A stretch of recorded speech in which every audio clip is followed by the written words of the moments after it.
Stories are the pages that make up this book we call life. My name's Krish Patel, and I'm the founder of an organisation that's a not-for-profit organisation here in Bolton called Tales to Inspire. Tales to Inspire shares the lived experience of people from underrepresented communities, and we share those stories on our podcasts, on our blogs, on our platforms, and then we support those individuals. We take them into schools, into companies, to raise awareness and create impact through lived experience. Our society has so many challenges, and one of the challenges that I couldn't figure out was that mental health and refugees or asylum seekers or homeless people or women's empowerment and challenges with women's health, they were all connected. And I couldn't figure out how to put them together. So basically it's across societal challenges, whether that's a disability, mental health, homelessness, whatever that is, we share stories of people from different backgrounds. I'm from a mixed race background. My dad's Indian, my mum's English, and I never quite felt like I belonged in any community.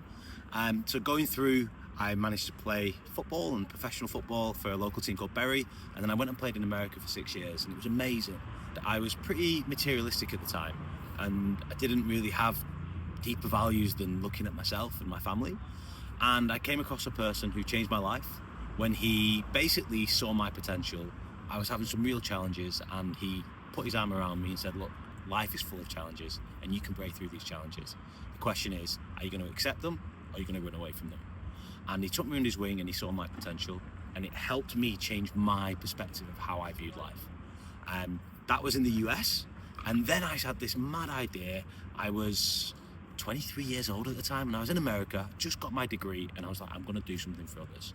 So I decided I was going to run a marathon a day, 4 marathons in 4 days from across the northwest of England to the northeast, and I called it the Road to Uganda campaign, and I was going to support people in Uganda.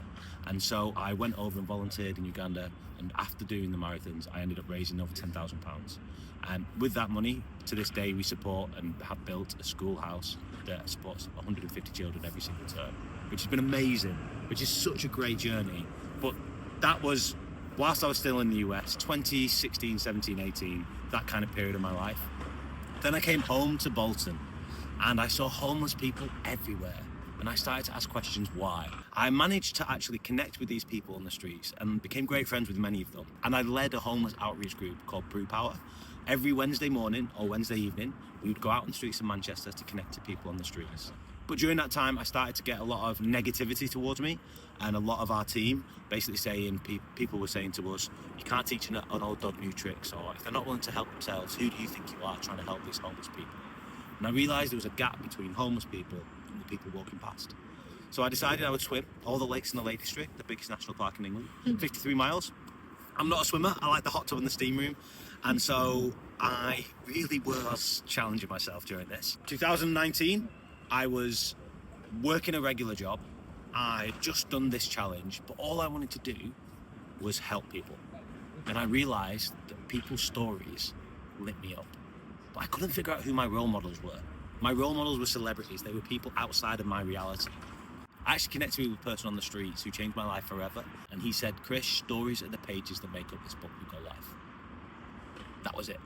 Light bulb moment, I very rarely have them. And in that moment it was, we all have stories.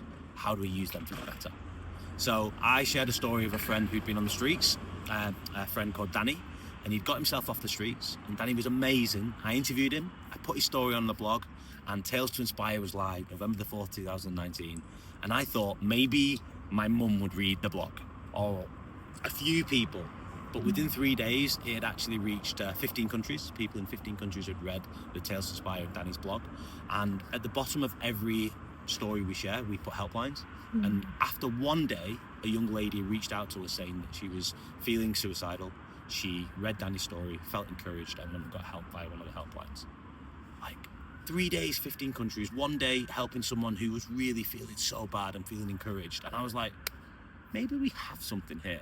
So I started sharing a story every single week. To this day, we have shared 164 stories across the world, and people who are community change makers. We call them champions. And we go into schools, we go into companies, we go into organisations, raising awareness on those societal challenges that they represent. We put stories into documentary films, we do anything around lived experience, storytelling, and basically anything to showcase the incredible people that we have in our communities. Bridging a gap instead of making a gap.